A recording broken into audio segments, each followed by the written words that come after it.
Wages, ये chapter बहुत सारा पार्ट कवर करता है।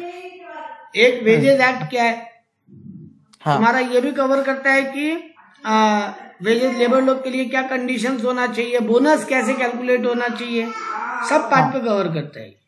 तो पहले बोला person engage in a private motor transport company, जिसको वेजेस मिलता है 20,700, क्या वो पेमेंट ऑफ वेजेस एक्ट में एप्लीकेबल है उस कंपनी के ऊपर और उस पर्सन के ऊपर? तो कंपनी वाइज रूल क्या है, 10 से ज्यादा एम्प्लॉय हो तो, और एम्प्लॉय वाइज रूल क्या है, 24,000 से अगर ज्यादा वेजेस है तो वेजेस एक्ट एप्लीकेबल नहीं है। इसका वेजेस कितना है, 20,700, इस पे वेजेस एक्ट एप्लीकेबल है। What do mean by wages according to the payment of wages act? Wages act के हिसाब से वेजेस किसको बोलते हैं? तो वेजेस क्या बोला, बोला कोई भी नाम से सैलरी मिल रहा है वो वेजेस है। अब इसमें कुछ गजब बात इंप्लीमेंट किया, और क्या इंक्लूड नहीं किया वो समझने लायक। कोई कोर्ट से भी तुमको ऑर्डर मिले कि बॉस अपने एम्प्लॉय को इतना रुपया देना पड़ेगा, तुझे एम्प्लॉय को मिल रहा है कोर्ट के ऑर्डर पे, वो भी रेम्यूनरेशन। तुमको जो ओवर टाइम मिल रहा है या हॉलीडे का पेमेंट मिल रहा है वो भी कवर्ड है। तुमको बोनस मिल रहा है वो भी कवर्ड है। तुमको जॉब से टाइम से पहले निकाल रहा है और उसके लिए कुछ एक्स्ट्रा पैसे दे रहा है वो भी कवर्ड है। और इस स्कीम के अंदर कुछ भी और अगर गवर्नमेंट डालता है, लॉ अगर कोई और आइटम को भी इंक्लूड करने बोलता है तो वो भी इंक्लूड होगा। लेकिन क्या नॉट इंक्लूड है वो समझना। अगर तुमको बोनस मिल रहा है प्रॉफिट शेयरिंग के हिसाब से, जो कि रेम्यूनरेशन का पार्ट नहीं है, मतलब पहले से डिसाइडेड नहीं है इतना बोनस मिलेगा, ऊपर बोला देखो बोनस इंक्लूडेड है, मतलब जो रेम्यूनरेशन में इंक्लूडेड है। लेकिन यहां बोल रहे हैं अगर तुमको बोनस मिल रहा है percentage of profit, percentage of profit बोला है, बहुत बोला तुम जितना कमाई करके लाके दोगे उसका 10% तुमको बोनस, ये कवर्ड नहीं है यहाँ पे। तुमको बॉस रहने के लिए हाउसिंग अकोमोडेशन दे रहा है वो कवर्ड नहीं है। तुम्हारा पीएफ में जो पैसा डाल रहा है वो कवर्ड नहीं है इस चैप्टर में। तुमको ट्रैवलिंग के लिए ऑफिस से घर से ऑफिस आने जाने के लिए कोई पैसा दे रहा है, कोई स्पेशल एक्सपेंस कर रहा है तुम कंपनी के लिए, मान लो तुमको अचानक बोला तुम दिल्ली वाला ब्रांच को जाके थोड़ा दिन संभालो, यस, तो बेटा जी दिल्ली वाला ब्रांच, जब तुम यहाँ अचानक कलकत्ता रहते थे तुम्हारा घर बाड़ी सब यही था, सडनली तुमको दिल्ली जाके रहना पड़े, तेरा एक्स्ट्रा खर्चा लगने लग जाएगा, क्योंकि तुम पूरा फैमिली को लेकर तो एक दिन में नहीं जा सकता ना। यस, तो वहां पे रहने खाने का खर्चा एक्स्ट्रा लगने लग गया तुम्हारा। तो बॉस उसके लिए ऑफिस पे कर रहा है, तो वो भी सैलरी का पार्ट है नहीं है, सॉरी वो सैलरी का पार्ट नहीं है, स्पेशल एक्सपेंस के लिए। या फिर कोई ग्रेचुटी का पैसा बॉस जमा कर रहा है वो भी नहीं कवर्ड है, ये सब कवर्ड नहीं है। बोला who is responsible for payment of wages? बहुत सिंपल लॉजिक है, जहां तुम काम कर रहे हैं वहां का जो अथॉरिटी है वो तुम्हारा वेजेस देने के लिए रिस्पॉन्सिबल है, जो तुम्हारा अथॉरिटी है। अगर तुम फैक्ट्री में काम करता है तो फैक्ट्री का मैनेजर,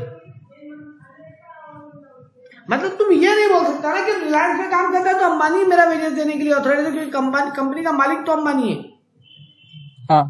बेटा जी पॉइंट ये है कि गला किसका पकड़े, गवर्नमेंट आके किसको हेल्प करे एक बार के लिए, जिम्मेदार किसको माने कि तुमको वेजेस नहीं मिला? कौन जिम्मेदार है इसके लिए कि तुमको वेजेस नहीं दिया गया? अंबानी नहीं। अंबानी कहां नजर रखेगा कि फैक्ट्री पे? अंबानी तो पैसा भिजवा देगा, उस फैक्ट्री का तो इंचार्ज संभालेगा ना सब कुछ, तो वहां मैनेजर को रिस्पॉन्सिबल माना जाएगा। कोई अगर सुपरवाइजर है या कोई और आदमी को कंट्रोल दिया गया वो माना जाएगा। रेलवे है तो उस लोकल एरिया का रेलवे एडमिनिस्ट्रेशन, पूरा रेलवे डिपार्टमेंट या रेलवे मिनिस्ट्री नहीं। कॉन्ट्रैक्टर के थ्रू तुम मेरे यहां काम करने आए तो वो कॉन्ट्रैक्टर जिसको डेजिग्नेट किया है वो आदमी तुम्हारे लिए जिम्मेदार होगा। और अगर कोई एम्प्लॉयर किसी और को जिम्मेदारी दिया है कि लेबर लॉ का वेजेस का काम तुम देखोगे तो वो आदमी जिम्मेदार होगा। सीधा बात इसीलिए हम बोला था जो ऑथोराइज्ड है तुमको पेमेंट करने के लिए वो जिम्मेदार हो। What are the provision related fixation of wages period. देखो सीधा सा नियम है, तुमको डेली बेसिस पे भी दे सकता है, हाँ, वीकली भी दे सकता है, हर 15 दिन में एक बार यानी फोर्टनाइटली भी दे सकता है, मंथली भी दे सकता है। लेकिन कभी भी wages more than a month का बात नहीं होगा। मतलब 2 महीना का एक बार में वेजेस देंगे, हर 45 दिन में तुमको वेजेस देंगे, ऐसे नहीं होगा। हाँ, एक मंथ से ऊपर का रेम्युनरेशन पीरियड नहीं हो सकता। ठीक बात, यस सर, ये इंपॉर्टेंट बात है। बाकी तुम्हारा कंपनी के ऊपर है, जैसे दे, डेली, वीकली, मंथली, 15 दिन में एक बार, लेकिन ये नहीं बोलता 6 महीने में एक बार वेजेस देंगे, हर 45 दिन में देंगे, ऐसे नहीं। एक मंथ के ऊपर का पीरियड नहीं डिसाइड हो सकता। हाँ, अब बोला वेजेस कितना दिन में दे देना है, तो बोला यहाँ पे रेलवे हो, फैक्ट्री हो, कोई इंडस्ट्री हो, हाँ, क्या 1000 से ज्यादा कम लोग काम करते हैं, हाँ, मतलब कोई भी ऑर्गेनाइजेशन जहाँ 1000 से कम लोग काम करते हैं, तो वहां 7th day of the next wage period, मतलब महीना महीना में अगर हम दे रहे हैं, हाँ, तो महीना खत्म हुआ 7 तारीख से उसके पहले। नेक्स्ट 7 तारीख। अगर वीकली वीकली दे रहे हैं तो वीक खत्म हुआ उसके नेक्स्ट 7 दिन के अंदर। और अगर और कोई ऑर्गेनाइजेशन है जहां 1000 से ज्यादा लोग काम करते हैं तो 10th of the next wages period, मतलब अगर 1000 से कम लोग हैं तो 7 दिन का टाइम मिला, नहीं तो 10 दिन का। हाँ, और अगर तुमको जॉब से निकाले हैं तो जिस दिन निकाले उसके 2 दिन के अंदर। ये 3 नियम याद कर लो, काम का इतना ही। इसमें हालांकि कुछ चीजें छूटी है कि अगर वीकली वीकली पे करते हैं तो वीक खत्म हो रहा है उसके लास्ट वीक डे के दिन, लास्ट वीक डे से एक दिन पहले। हाँ, और अगर तुम्हारा क्या बोलते हैं 15 दिन में एक बार देते हैं तो फोर्टनाइट खत्म होने के एक दिन पहले। डेली बेसिस पे देते हैं तो हर रोज इवनिंग में। हाँ सर, हाँ, यहाँ बोला पेमेंट वर्किंग डे के दिन होना चाहिए, छुट्टी के दिन नहीं। ठीक है। हाँ, mister Shyam was terminated from the employment, 25/11 को जॉब से निकाल दिया। पर्सनल मैनेजर डायरेक्टेड हिम, उसको मैनेजर बोला है आगे 1/12 को अपना वेजेस ले जाना। मिस्टर श्याम इस बात को ऑब्जेक्ट किया है, इतना लेट गलत बात। सर 25 को निकाला है तो 2 वर्किंग डे में उसको वेजेस देना चाहिए। हाँ, 2 वर्किंग डेज बोला है, यहाँ गौर करना। अगर छुट्टी का दिन पड़ रहा है तो फिर 3rd डे हो जाएगा। हाँ, मान ली तुमको फ्राइडे को जॉब से निकाले हैं, सैटरडे संडे आगे मेरा ऑफिस छुट्टी रहता है, हाँ, तो फिर मंडे ट्यूसडे, ये ट्यूसडे को पेमेंट हो जाए 2 वर्किंग डे के अंदर। हाँ सर, यहाँ पे बोला 25/11 को जॉब से निकाला है तो 27/11 डेट होना चाहिए। हाँ, यही बात समझाना चाह रहे हैं, 1/12 तक का वेट नहीं करेगा वो। ठीक है ना। हाँ, और अगर हाँ, छुट्टी का है तो 28 तारीख को हो जाना चाहिए। Sagar Gupta was appointed as a manager in the factory of XYZ. He requested the legal department of the company to send him note regarding payment of wages of the worker, advise him suitably keeping in view the provision. वो note मांग रहा है, note. Note का मतलब वहां पे का मतलब क्या बोलते हैं, पेपर करेंसी का बात हो रहा है। ओ कैश। अब यहाँ पे बोला इसके लिए रूल क्या है वो बताओ। तो कॉइन्स में, चेक में या उनके बैंक अकाउंट में पैसा डाल के काम किया जा सकता है। मतलब कॉइन्स या नोट्स में पेमेंट हो, चेक से भी पेमेंट हो सकता है और डायरेक्ट बैंक अकाउंट में भी जा सकता है। लेकिन सेंट्रल गवर्नमेंट कुछ कुछ इंडस्ट्री के लिए बोला है कि ये चेक या बैंक अकाउंट से ही पेमेंट होना चाहिए, कैश में नहीं। तो नॉर्मली बोला है कैश में भी हो सकता है, मतलब कॉइन या नोट में, करेंसी नोट। चेक से तो हो ही सकता है, ऑनलाइन डायरेक्ट बैंक अकाउंट में भी ट्रांसफर हो सकता है, यूपीआई या जो भी। हाँ, लेकिन गवर्नमेंट ऑर्गेनाइजेशन कुछ कुछ इंडस्ट्री को स्पेसिफाई कर दिए, उनमें तो सिर्फ और सिर्फ 2nd और 3rd ऑप्शन ही है, कैश या कॉइन का ऑप्शन नहीं है। अब wages is having factory is having 400 employed person and covered under the payment of wages act. It want to fix the wage period as 1.5 month and make the payment wages within 10 days after the last day.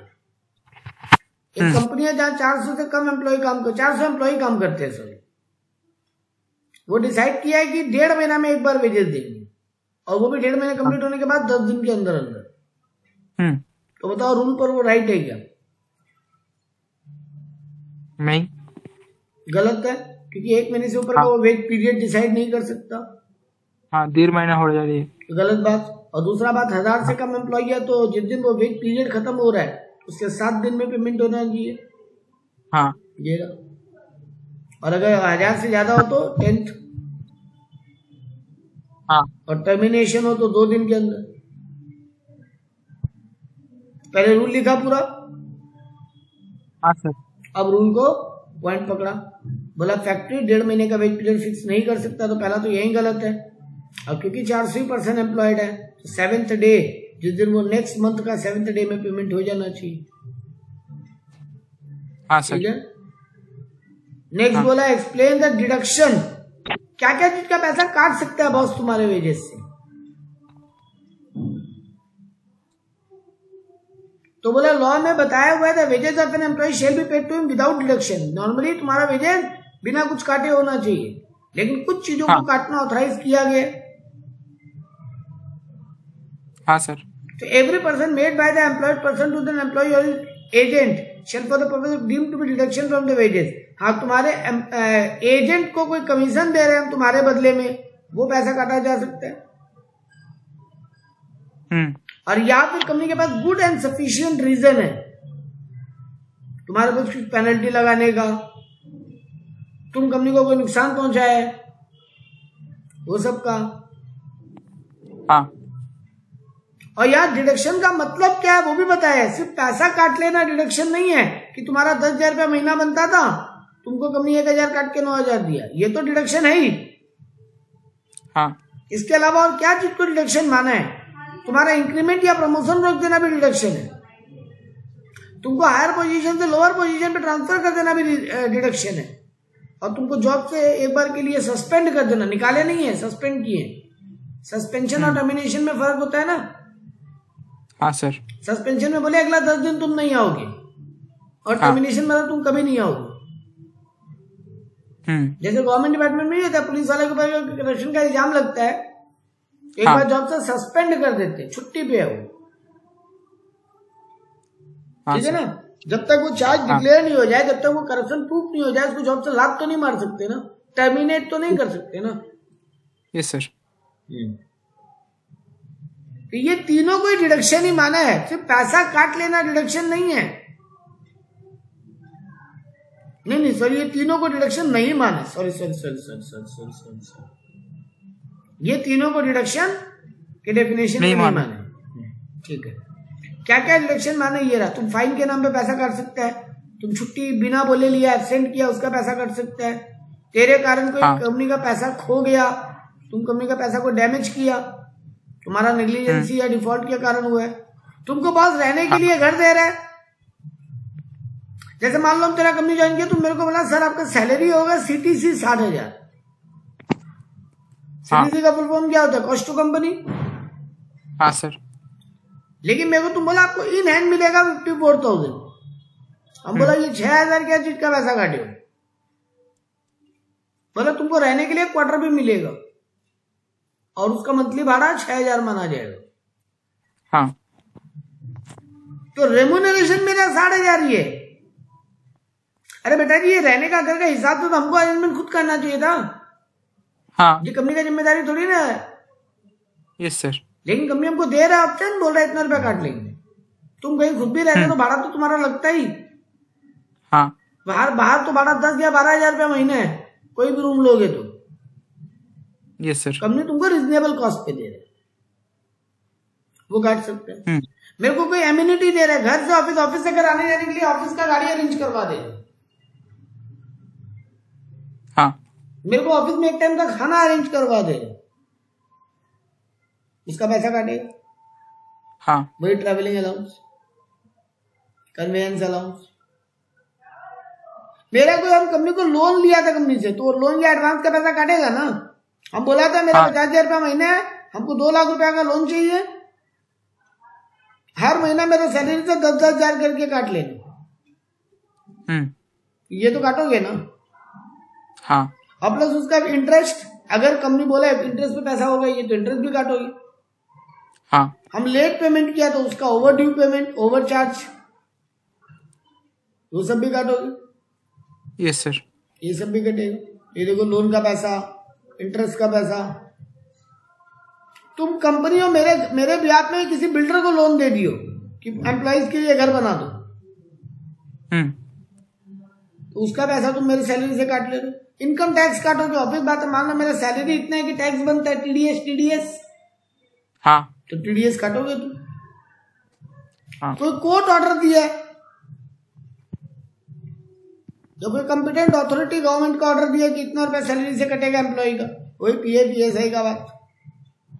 हाँ PF काट रहे हो मेरे पैसे से, वही बोला। कोई कोऑपरेटिव सोसाइटी है, वहां का पेमेंट के लिए काट रहे हो पैसा। हाँ लाइफ इंश्योरेंस का प्रीमियम काट रहे हो मेरी सैलरी से। थोड़ा पैसा बॉस जमा करेगा, थोड़ा एम्प्लॉय का सैलरी से कटेगा, रूल होता ही है। हाँ कोई गवर्नमेंट फंड में डोनेशन करना है, उसके लिए पैसा काट रहे हो। यस। लाइक हेल्थ इंश्योरेंस का पैसा काट रहे हो। रेलवे एडमिनिस्ट्रेशन का पॉइंट आ गया 3-4 ठो। तुम रेलवे टीटी का काम क्या होता है, जो लोग बे टिकट यात्रा कर रहे हैं उनका पैसा काटना। हाँ चालान या क्या बोलते हैं उसको, वो क्या काटता है सर? चालान ही फाइन बोलते हैं। चालान ही तो चालान बोलते हैं। नहीं, चालान तो बाइक वाले का बोलता है। हाँ, वो लोग तो जो रिसिप्ट बना के देता है उसको बोलते हैं। वो तो बाइक में हेलमेट ना पहने को चालान। वो तो ठीक है, जो रेलवे में भी होता है ना, वो तुम्हारा तुम रिजर्वेशन टिकट में, तुम्हारा अभी कंफर्म टिकट नहीं हुआ, तुम रिजर्वेशन डब्बा में चढ़ गए हो तो एक स्लिप काट के देता है, चार्ज काटता है। हाँ, जो भी नाम है, फाइन काटता है, फाइन चार्ज पेनल्टी जो भी काटता है। हाँ वो सब पैसा का काटना था, काटे नहीं, कम काट लिए। काटे लेकिन जमा नहीं किए, खो दिए। यस। तो तुम्हारे कारण रेलवे डिपार्टमेंट को जो भी नुकसान हुआ, हम 3 बात बोला, काटे ही नहीं, कम काट लिए। हाँ काटना था 1000 रुपया फाइन, काटे 500 रुपये फाइन। हाँ तुम्हारी सैलरी से कटेगा बाकी 500 रुपया। या फिर काटे लेकिन जमा नहीं किए, खो दिए। हाँ ये सब नेग्लिजेंसी तुम्हारा सैलरी से कटेगा। कभी कभी होता है ना, अचानक देश में सूखा आता है, अर्थक्वेक आता है, फ्लड आता है, तो गवर्नमेंट बोलता है प्राइम मिनिस्टर रिलीफ फंड में पैसा डालो। हाँ गवर्नमेंट एम्प्लॉय के लिए तो कंपलसरी होता है। Yes sir. गवर्नमेंट उनके सैलरी से काट के जमा ले लेगा, वो लोग ये नहीं बोलेगा पहले लो फिर जमा करो। ये सब कटा।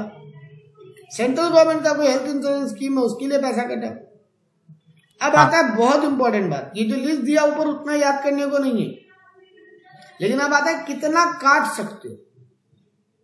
Total amount of deduction which may be made under any ways period from any employed person shall not exceed 50% of the wages. सारा डिडक्शंस मिला के ऊपर जितना पड़े हैं 50% से ज्यादा नहीं काट सकते गवर्नमेंट। और अगर कोई कोऑपरेटिव सोसाइटी का एम्प्लॉय है तो 75% ऑफ वेजेस से ज्यादा नहीं काट सकते। तो यहाँ पे लिखा भी, स्टूडेंट को एडवाइस किया जा रहा है एटलीस्ट 5 to 8 पॉइंट एग्जाम में लिखो। तो रेलवे वाला एक दिन याद हो जाएगा, प्राइम मिनिस्टर फंड वाला एक तो याद हो गया, फाइन पेनल्टी वाला बात हो गया, तुम्हारा नेग्लिजेंसी से जो नुकसान हुआ कंपनी को उसका बात हो गया, रहने के लिए बस घर दे दिया, सर्विस दे रहा है कुछ ऑफिस की तरफ से ट्रैवलिंग का, बहुत पॉइंट है बेटा। लोन दिया है तुमको, लोन का इंटरेस्ट, हाँ ये सब काटेगा। 7-8 नाम याद, 5 से 8 नाम याद रखने बोला।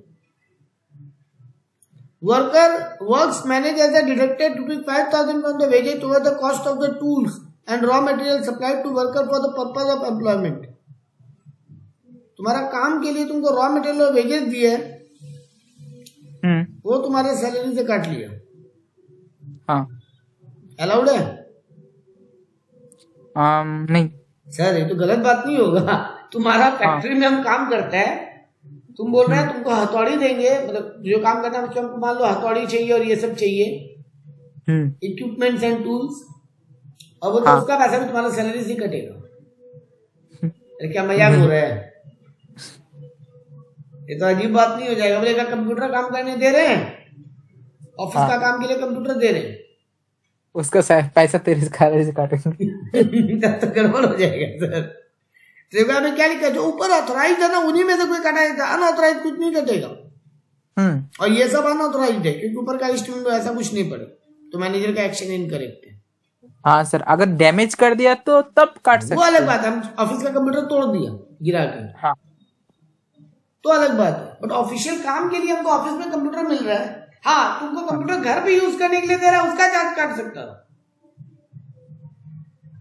हाँ अच्छा, मान लो तुमको घर ऑफिस तुमको लैपटॉप दे रहा है बॉस, हाँ तुम हाई पोस्ट एम्प्लॉय हो, लेकिन देखो जनरली क्या होता है ना, वो लैपटॉप अब तुम पर्सनल काम भी यूज करोगे, गेम भी खेलोगे, मूवी भी देखोगे, ऑफिस का काम भी करोगे। हाँ जनरली इसका पैसा कोई काटता नहीं है, क्योंकि माना यही जा रहा है कि ऑफिशियल काम के लिए तो दे रहे। हाँ, और उसमें ये कभी कैलकुलेट होगा कि कितना ऑफिशियल यूज किया और कितना अनऑफिशियल? नहीं सर, ये सब तो कैलकुलेट नहीं हो सकता। तो सर वहां पर तो काटता तो नहीं, लेकिन यही तुम समझो हमको ऑफिस से, जब ऑफिस में एसी यूज करने के लिए दे रहे मेरे को रूम में, हाँ, इसका चार्ज कर सकते हैं क्या कि एयर कंडीशन लगाए तुम्हारे रूम में ऑफिस में?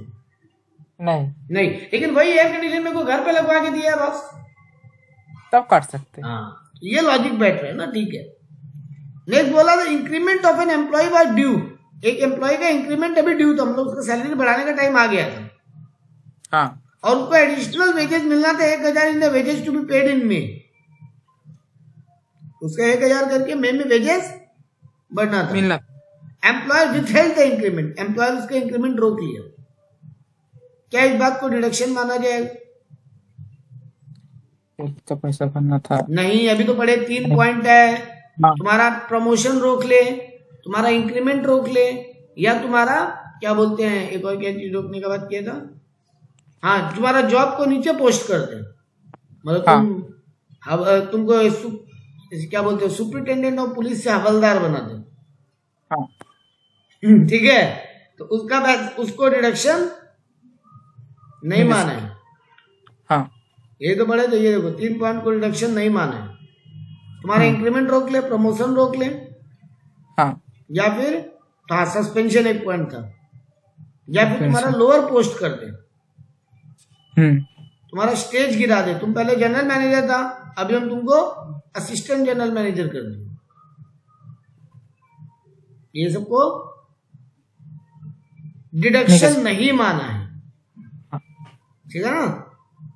ये सबको यहाँ पे लिखा है, withholding increment does not amount to deduction. ये पढ़ने लायक टॉपिक है, ठीक है। नेक्स्ट बोला an employer made alteration in the wage structure. Boss तुम्हारे वेज के स्ट्रक्चर में ऑल्टरेशन किया, as a result of is certain allowance previously paid to an employ were stopped. और जो तुमको पहले अलाउंसेस मिलता था वो अब रोक दिया गया।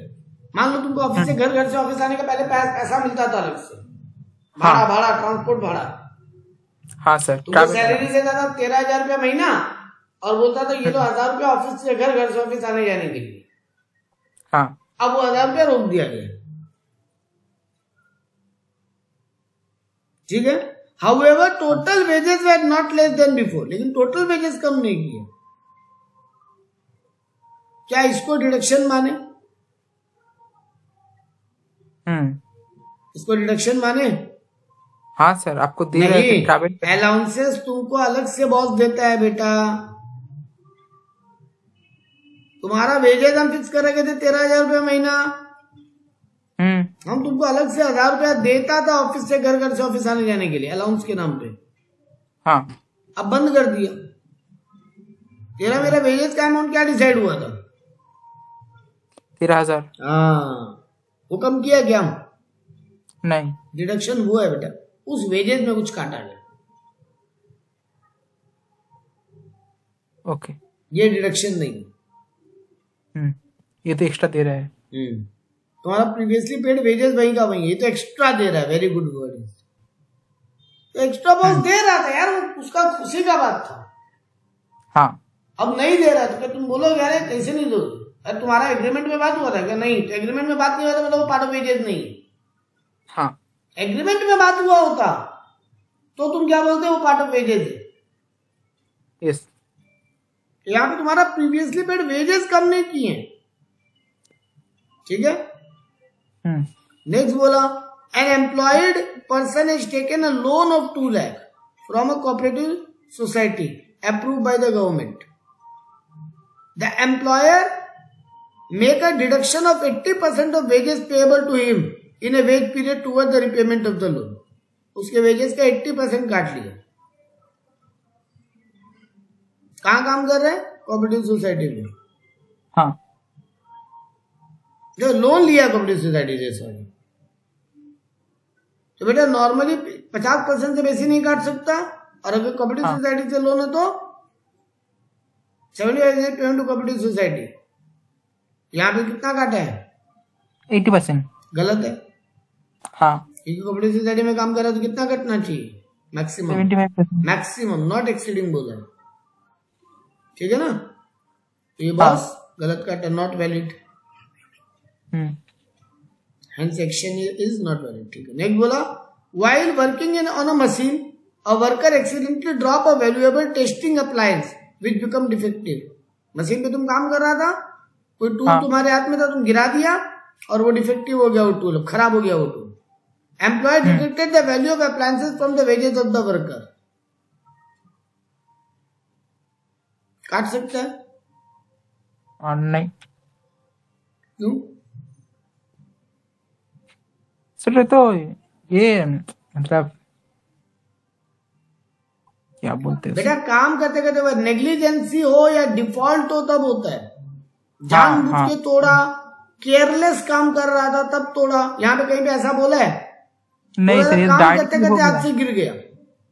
हाँ, damage or loss of the money wage such damage or loss directly due to neglect or default. Accidental loss is not covered. वो उसका पैसा नहीं काट सकता. ठीक है ना? हाँ सर. अब यहाँ पे बताया कि विच टाइप ऑफ फाइन्स, कौन से टाइप का फाइन काट सकता है बॉस. पहला बात बोला, फाइन का यहाँ पे कोई मीनिंग नहीं लिखा है. ऊपर जो पूरा लिस्ट है पूरा, लेकिन क्या रूल्स है वो समझाया है यहाँ पे. ऊपर जो लिस्ट लिखा है वही बोला, approve by appropriate authority government. Fine उसी को बताया है. ठीक है? हाँ. लेकिन यहाँ पे रूल बोला है, फाइल का पहले नोटिस देना पड़ेगा, तुमको तुम्हारा बात रखने का मौका मिलना चाहिए. फाइन के नाम पे, हाँ ये काम का पॉइंट है, फाइन 3% ऑफ वेजेस से ज्यादा नहीं हो सकता. सर ऊपर आप पढ़ाए थे अभी 50%, 75%. बेटा वो टोटल डिडक्शन है, सब कुछ मिला जुला के. उनमें से एक पॉइंट खाली फाइन है ना. हाँ सर, एक पॉइंट खाली फाइन से. सब कुछ मिला के 50 या 75% से ऊपर नहीं काट सकता. ठीक बात है सर, माने. लेकिन फाइन अकेला कितना नहीं हो सकता? 3% ऑफ वेजेस. यंग पर्सन यानी जो 15 साल से कम का है, उससे कोई भी फाइन नहीं काट पाओगे. 90 दिन में फाइन रिकवर नहीं किया, गलती किया तो 90 दिन में काटो ना. 90 दिन पार हो गया तो मतलब कुछ नहीं काटे, और अब बोलते हो फाइन वसूल करेंगे. 3 महीना सो रहे थे तो नहीं काटने देंगे. ठीक है? और फाइन का एक रजिस्टर मेंटेन करना पड़ेगा. तो देखो फाइन क्या है वो नहीं बताया, यहाँ पे बताया फाइन पे क्या क्या रूल मेंटेन करना पड़ेगा. नेक्स्ट बोला, employ earning 4,000 per month was fined ₹150 for a duly specified notice exhibit in the premises of workplace. कितना काट सकते हैं? 3%. हाँ. 4,000 का 3% कितना होगा? 120. हाँ सर. कितना काटा? 150 ज्यादा काटा. हाँ, नहीं काट सकता. ठीक है? हाँ सर. क्या क्या रिकॉर्ड्स और रजिस्टर मेंटेन करना ही पड़ेगा वेजेस एक्ट के हिसाब से. तुम्हारे यहाँ कौन कौन एम्प्लॉयड है, वो क्या काम करते हैं, किसका क्या वेजेस है, किससे कितना डिडक्शन कर रहे हो, अदर कोई भी पर्टिकुलर स्पेसिफाइड डिटेल्स है वो सब मेंटेन करना पड़ेगा. और रजिस्टर 3 साल तक रख के रखना पड़ेगा. 3 साल तक फेंक नहीं सकता. हाँ. ठीक है? नेक्स्ट बोला है, state the provision related to appointment of authorities hearing and decide for claim. तुम्हारा ये जो हियरिंग के लिए गवर्नमेंट डिपार्टमेंट का लोग आएगा, उनका अपॉइंटमेंट कैसे होगा? तुम्हारे सैलरी से रिडक्शन किया, हाँ। तुम तो कंप्लेन करने का राइट रखते हो, अपॉर्चुनिटी बिंग हट दिया जाएगा। तो कौन डिपार्टमेंट होगा जो ये काम देखेगा? तो गवर्नमेंट ऑफिशियल गैजेट में वो डिपार्टमेंट का पूरा डिटेल दिया है। तुम्हारा अगर वेजेस लेट दिया जा रहा है या गलत डिडक्शन किया, तुम कंप्लेन करना चाहते हो, हाँ, तो कमिश्नर फॉर वर्कमैन कंपनसेशन बोल के वहां कंप्लेन करो, या फिर सेंट्रल गवर्नमेंट का ऑफिसर्स है, रीजनल लेबर कमिश्नर या असिस्टेंट लेबर कमिश्नर, वहां कंप्लेन करो। हाँ, या फिर स्टेट गवर्नमेंट का कोई ऑफिसर है जिसका असिस्टेंट लेबर कमिश्नर जितना पोस्ट पे 2 साल का काम किया हुआ, वो लोग अपॉइंट होगा यहाँ पे डिपार्टमेंट में, ये सब सुनवाई करने आएगा। मतलब कमिश्नर सुनवाई करने आएगा, ये लोग सुनवाई करने आएंगे तुम्हारा। हाँ, तुम लेबर कोर्ट में कंप्लेन कर सकते हो, वो लोग सुनेंगे। सिविल कोर्ट का कोई जुडिशियल मजिस्ट्रेट है, वहां कंप्लेन करो। ये लोग वो ऑफिसर होंगे जो ये सब मैटर का सुनवाई करेंगे और सॉल्यूशन देंगे। इतना पढ़ने का क्वेश्चन नहीं है। Who can present application under the provision of Payment of Wages Act? कौन एप्लीकेशन डाल सकता है? खुद एम्प्लॉय, हाँ, या कोई उसका लीगल लॉयर, हाँ, प्रैक्टिशनर यानी उसका कोई लॉयर, या फिर कोई ट्रेड यूनियन का ऑफिसर, हाँ, या इंस्पेक्टर, फैक्ट्रीज के इंस्पेक्टर्स होते हैं, या फिर कोई अदर पर्सन जिसको लॉ ऑथराइज किया है। इनमें से कोई भी अप्लाई कर सकता है। कितना दिन में? With in 12 month. तुम्हारे से गलत डिडक्शन हुआ, उसके 12 महीना में अप्लाई करोगे। उससे लेट अगर हो रहा है तो सफिशिएंट कॉल दोगे तभी केस सुनाया जाएगा, नहीं तो नहीं। यहाँ पे क्वेश्चन कटा है, बट यहाँ पूछा है कि वो कैसे क्लेम डिटरमाइन होगा। हाँ, तो तुम एप्लीकेशन करोगे, अथॉरिटी बात को सुनेगा, तुम्हारा भी और बॉस का भी, पूरा इंक्वायरी होगा, और कंपनसेशन नॉट एक्सीडिंग 10 टाइम्स। कितना मैक्सिमम कंपनसेशन दिया जा सकता है? मान लो मेरा 5,000 का रिडक्शन गलत किया और हम प्रूव कर दिया, हाँ, तो मैक्सिमम कंपनसेशन उनको मिल सकता है 5,000 का 10 टाइम्स, मतलब 50,000 रुपया। हाँ, अब अथॉरिटी डिसाइड करेगा कि 5,000 कमीशन मिलेगी, 10,000 की, 12,000 की, 15,000 की, 18,000 की, 50,000। लेकिन 50,000 से ज्यादा का क्लेम डिसाइड नहीं होगा। ठीक है। हाँ, payment of delayed wages together with the compensation. अच्छा, वेजेस और कंपनसेशन दोनों मिला के 10 टाइम्स से ऊपर नहीं हो सकता। Maximum compensation 3,000। ये क्या बोल रहा है? दोनों में अलग अलग क्या बात बोल रहा है? After inquiry, the authority can direct the refund of the amount direct or the payment of the delayed wages together with the compensation. बात अच्छा, यहाँ पे अजीब भी बात बोला। ऊपर भी डिलेड वेजेस ही बोला है, हाँ, यहाँ भी डिलेड वेजेस ही बोल रहा है, बट यहाँ बोल रहा है मैक्सिमम 3,000। सर ऊपर डिलेड वजह से डिलेड पेमेंट बोला है। Delayed wages together with the compensation. पढ़ो पूरा। अच्छा, अमाउंट डिडक्टेड बोल रहे हैं। अगर डिडक्ट कर रहा है, तुम्हारा पैसा काट लिया तो इतना कंपनसेशन, और तुमको सैलरी लेट मिला है, इसके लिए बोल रहा है मैक्सिमम 3,000, मिनिमम 1,500।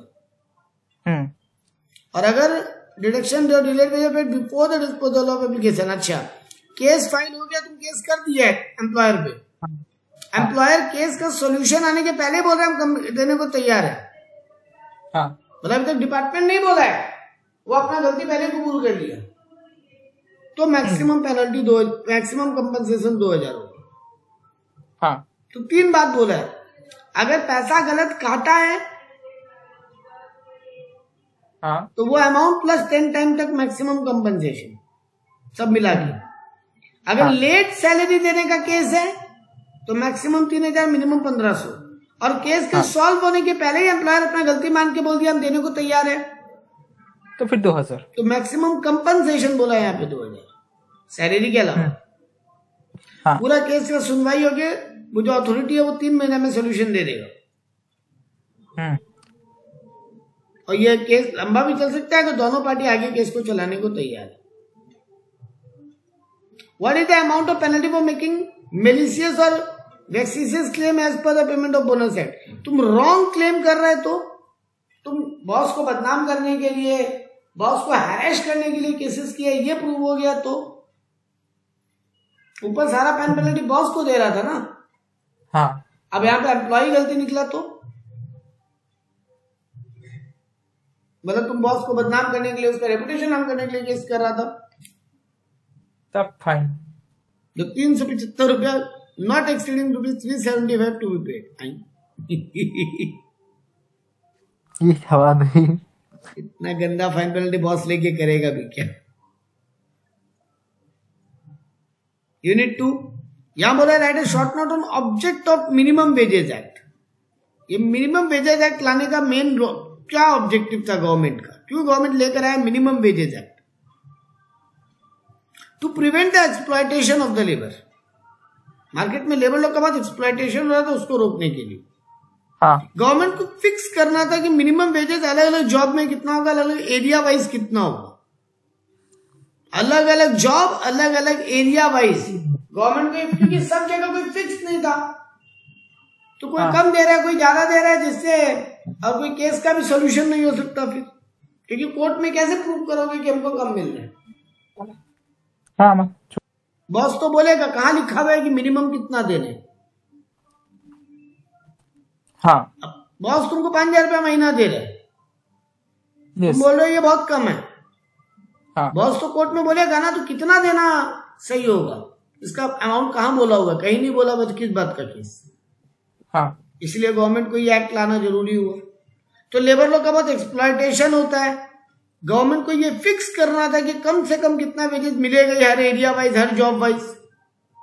गवर्नमेंट को कई जगह पावर भी नहीं था, तो ये एक्ट लाके गवर्नमेंट पावर भी दिया खुद को। हाँ, कि हम डिसाइड करेंगे किस एरिया में कितना वेजेस होना चाहिए, इसका पावर भी गवर्नमेंट अपने हाथ में लिया। सिर्फ वेजेस डिसाइड का पावर नहीं, मैटर को सॉल्व करने का भी पावर गवर्नमेंट अपने हाथ में लेना चाहता था। मतलब गवर्नमेंट बहुत सारा पावर्स लेने के लिए एक्ट लाया, एम्प्लॉय का एक्सप्लॉयटेशन रोकने के लिए एक्ट लाया। हाँ, और फ्यूचर में कंफ्लिक्ट्स नहीं होगी, कितना वेजेस देना सही होगा कम से कम, उसके लिए हर एरिया वाइज और job wise minimum wages fix करने के लिए एक्ट लेकर आया था। जो कि अब तुम इसको 1948 नहीं 2019 ही पढ़ो, ओके, क्योंकि लेटेस्ट एक्ट आ गया। अब इसके हिसाब से एम्प्लॉय कौन होता है वो बताया। वो स्किल्ड हो, अनस्किल्ड हो, मैनुअल हो, क्लैरिकल हो, ये सबके लिए ये लॉ लेकर आएगा। हायर्ड हो, हाँ, कॉन्ट्रैक्ट पे हो, किसी पे भी हो, सबके लिए एक्ट लेकर आएगा। टेम्पररी हो, परमानेंट हो, सबको इस एक्ट में कवर किया। ठीक है, हाँ सर। खाली अभी किसको नहीं कवर किया गया? सेंट्रल गवर्नमेंट का एम्प्लॉय और आर्म्ड फोर्स का एम्प्लॉय, मतलब आर्मी और सेंट्रल गवर्नमेंट का एम्प्लॉय को यहाँ कवर नहीं किया गया, उनके लिए अलग एक्ट बनाएगा। हाँ, ठीक है। फिर बोला एम्प्लॉयर कौन है इस एक्ट के हिसाब से। तो अगर वो फैक्ट्री है तो फैक्ट्री का जो मैनेजर है वो एम्प्लॉयर हो गया यहाँ पे। अगर सेंट्रल गवर्नमेंट का डिपार्टमेंट है तो सेंट्रल गवर्नमेंट एम्प्लॉयर हो गया, उस डिपार्टमेंट का हेड एम्प्लॉय हो गया।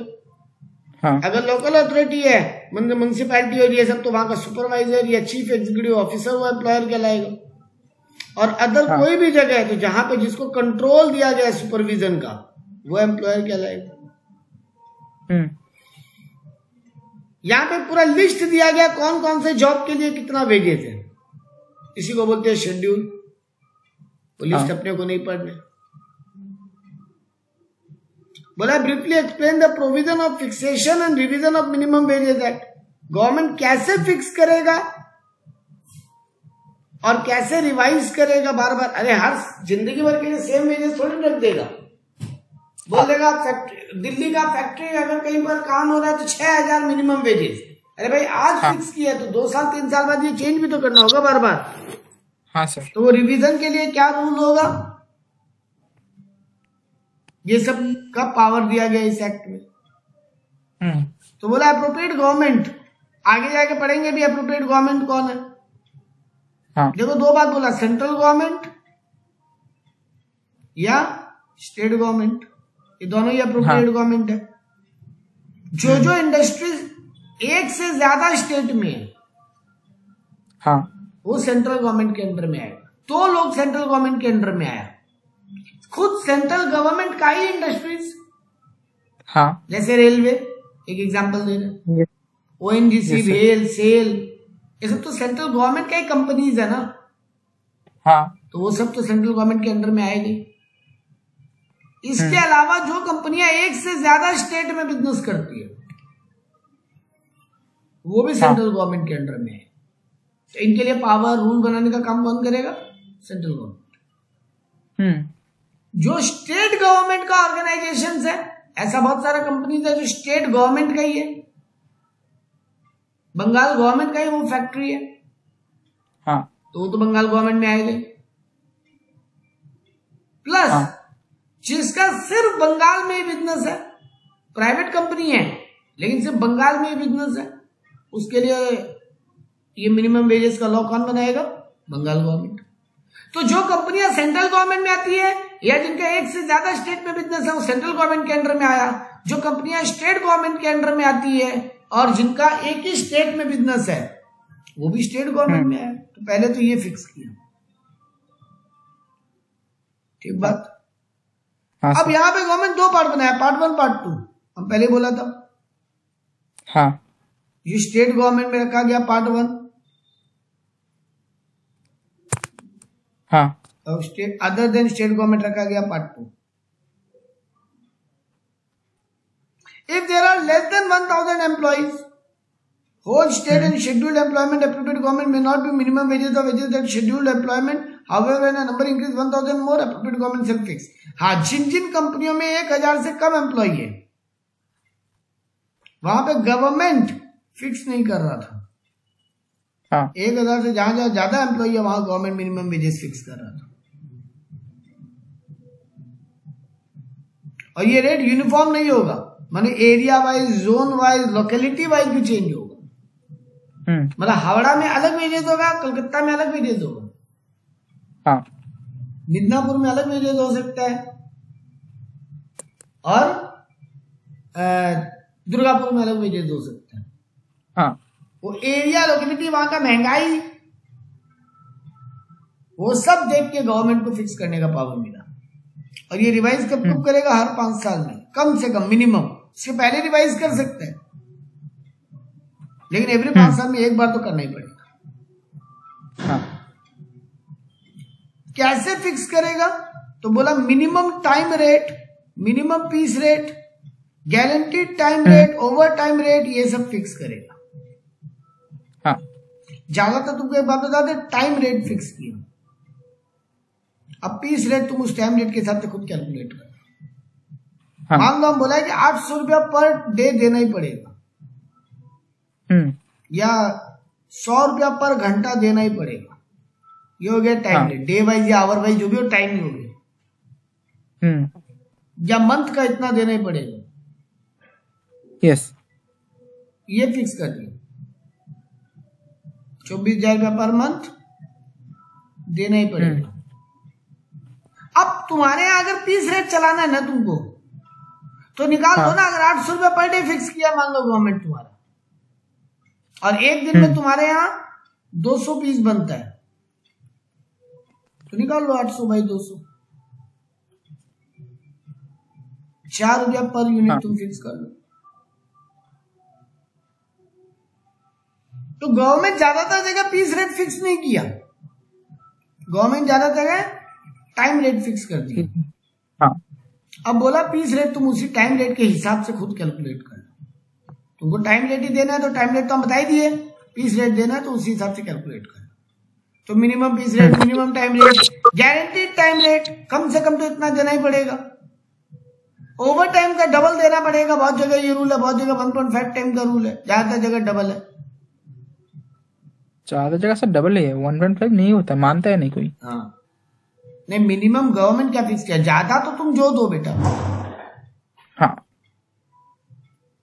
अच्छा, अलग अलग शेड्यूल ऑफ एम्प्लॉयमेंट के हिसाब से, क्लास ऑफ वर्कर के हिसाब से, बच्चा है, बूढ़ा है, यंग है, क्या है, उसके हिसाब से, एरिया वाइज, ये सब डिफरेंट डिफरेंट होगा। मतलब person to person, area to area ये बदलेगा। जॉब का डिफिकल्टी कितना है वो भी तो देखना पड़ेगा ना। डिफिकल्ट जॉब है तो ज्यादा मिनिमम वेजेस होगा। अब जमीन के नीचे जो लोग काम करते हैं, तो गवर्नमेंट ज्यादा दे देगा, मतलब पर आवर या पर मंथ, ये सब चीज फिक्स कर दिया गवर्नमेंट। पीस वाइज गवर्नमेंट किया नहीं, वो तुम लोग को बोला तुम लोग खुद कर। ठीक, यहाँ रोक रहे हैं एक बार। 27 नंबर से नेक्स्ट डे करेंगे।